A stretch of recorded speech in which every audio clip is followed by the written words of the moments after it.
Good afternoon and welcome to the Midday News. Here's what we have in the bulletin. Health Minister says U.S. medical travel advisory and negative light on the country's health sector.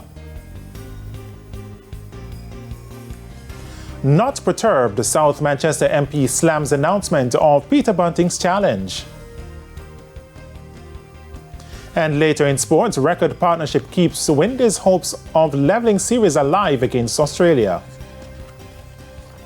Thank you for joining us. I'm Shane Masters, and here are the details. We begin with a response this afternoon from Health Minister Dr. Christopher Tufton about the U.S. advisory warning travellers about the poor state of the country's public health care system. As you'll hear in this report, the minister is renewing his call for the implementation of tax, which he believes can help to fix the problem. The Healthcare Ministry says the recent U.S. travel advisory has created a negative impact on the country's health system on the international scene. The advisory issued on Tuesday urged U.S. citizens to reconsider travel to Jamaica due to crime and medical services. Americans were told that emergency services and hospital care vary throughout Jamaica, and response times and quality of care may vary from U.S. standards. The U.S. government says public hospitals in Jamaica are under-resourced and cannot always provide high-level or specialized care. Health Minister Dr. Christopher Tufton says the issues in the health sector cannot be looked at in a silo. The issue is a lot more complex than it appears in a release or an advisory. The solution can't be that we must do more.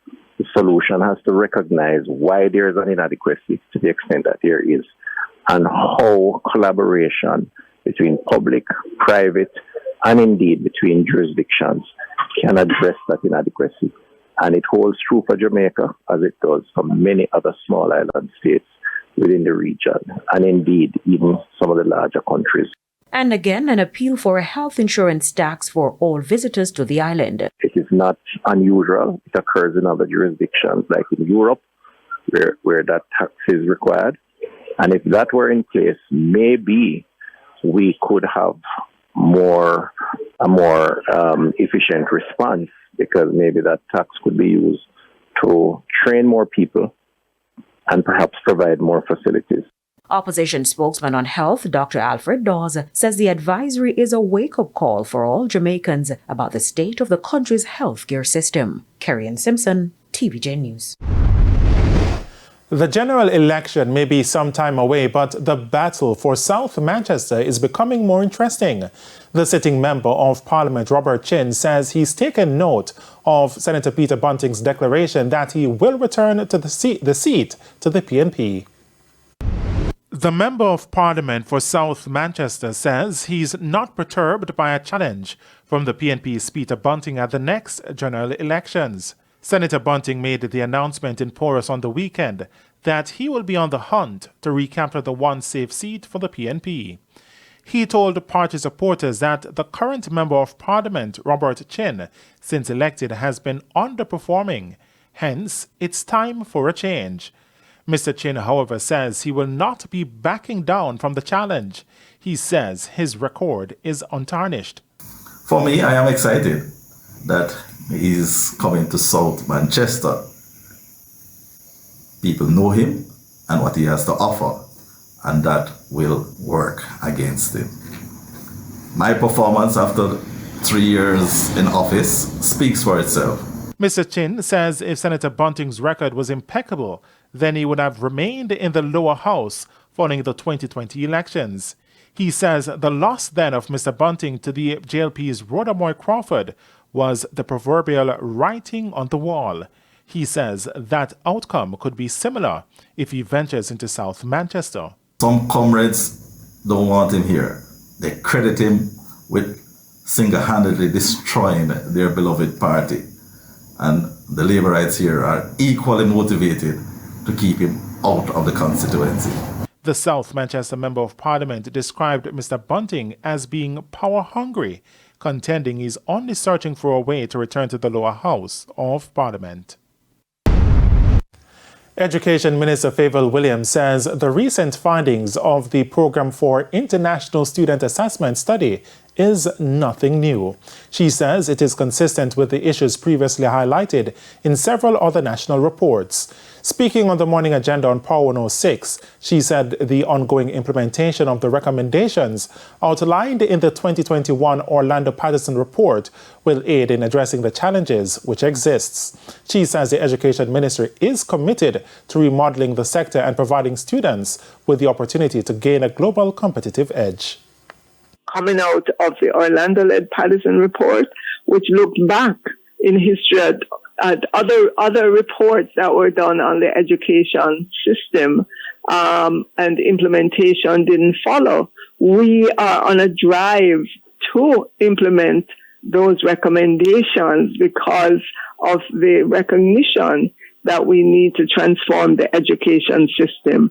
So the results coming out of this are consistent with what that Orlando-led Patterson Commission found, but it gives us some different findings to allow us to refine our efforts.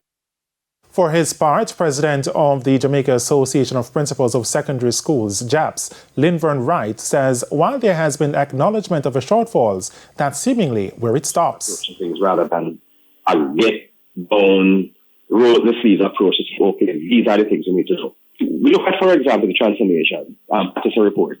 We have had nothing serious happening on Patterson report other than some launches where we have paid some people some money at JC to come out, have some jingles. We don't run education by jingles. Education is not about public relations. What we have to do is that we have to get to ensuring that our early childhood system, we fund it. We start them early and do the things that we have to do. The Accounts Department and the St. Mary Municipal Corporation is coming under fire by Mayor of Port Maria, Richard Creary. Speaking at the latest corporation's meeting, Mr. Creary accused the department of unfair treatment of workers over the Christmas holidays. Mr. Creary says some workers who went to collect their December pay were told to do so the following week after the holidays. He said about 11 persons were affected. Friday the 22nd, at approximately 5 minutes past 4, I walked downstairs. I saw some people out there cursing and quarreling. Imagine. Me now go get me check what I said. So I stopped and I spoke. I said, what's the issue? They said some of them said they have been in the line waiting for hours. And at 4 o'clock, our cashier told them, it is now 4 o'clock. I have closed off for the day with the people in the line. The mayor said he intervened and that's when the checks were released. He said he will be meeting with the Accounts Department as this type of behavior is unacceptable. In fairness to the cashier, he was the only member of staff left in the Accounts Department, which was his complaint that, imagine, I am the most junior member of staff. Everybody gonna leave me. And it's me alone now. I have to search, find the voucher, write it up, and hand the people the checks. Instead of everybody coming together and say, here, make we help you, and we just get rid of everybody that is in the line. This cannot continue in 2024. So, Ms. Douglas, I don't know if they need customer service training. And it's time for a break here on the Midday News. Stay with us, more stories when we return.